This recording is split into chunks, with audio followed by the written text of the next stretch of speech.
ఉగ్ర దాడులకు నిరసనగా మా జనసేనాని పవన్ కళ్యాణ్ గారు ఇచ్చిన పిలుపు మేరకు రాష్ట్ర వ్యాప్తంగా 3 రోజుల పాటు సంతాప దినాలుగా ప్రకటించడం జరిగింది. అంతేకాకుండా రాష్ట్ర వ్యాప్తంగా జనసేన పార్టీ తరఫున నిరసన కార్యక్రమాలు చేయడం జరిగింది. ఈ కార్యక్రమంలో భాగంగా 3వ రోజు ఇక్కడ జనసేన పార్టీ ఆధ్వర్యంలో ఈ మానవహారాన్ని ఏర్పాటు చేయడం జరిగింది. ముఖ్యంగా మొన్న కాశ్మీర్లో జరిగిన ఉగ్రదాడిని ఒకసారి మనం క్షుణ్ణంగా పరిశీలిస్తే పర్యాటకుల్లో హిందువుల్ని ముస్లింలని వేరు చేసి కేవలం హిందువులు మాత్రమే టార్గెట్ చేసి చంపడం జరిగింది. దీని వెనుక సుస్పష్టంగా పాకిస్తాన్ కుట్ర దాగి ఉందని నిర్ధారణగా చెప్తున్నాం. కుల మతాలకు అతీతంగా భారతీయులందరూ సోదర భావంతో కలిసి భారతదేశంలో జీవిస్తున్నారు.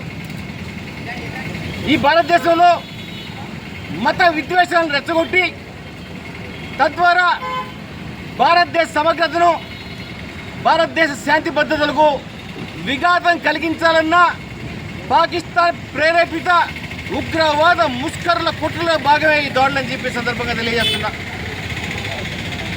ఈ సందర్భంగా జనసేన పార్టీ తరఫున మోడీ గారికి ఒక విషయాన్ని నిర్ణయించుకుంటున్నాం. మోడీ గారు పాకిస్తాన్ ప్రేరేపిత ఉగ్రవాద ముష్కర మూకల తుపాకులకు అమరులైన హిందూ సోదరుల శరీరం నుండి చిందిన ప్రతి రక్తం పొట్టు ప్రతీకారాన్ని కోరుకుంటుంది. ఆ ప్రతీకారం ఏ స్థాయిలో ఉండాలంటే నిద్రలో కూడా భారత్ పేరు చెప్తే ఈ ఘటనకు పాల్పడిన పాకిస్తాన్ కానీ, పాకిస్తాన్ ప్రేరేపిత ఉగ్రవాద మూకలు కానీ ఉచ్చపోసే విధంగా ఈ ప్రతీకార దాడులు ఉండాలని సందర్భంగా తెలియజేస్తూ ఉన్నాం. దీనికి కుల మతాలకు అతీతంగా భారతీయులందరూ మీ వెంట ఉంటామని ఈ సందర్భంగా తెలియజేస్తున్నాము.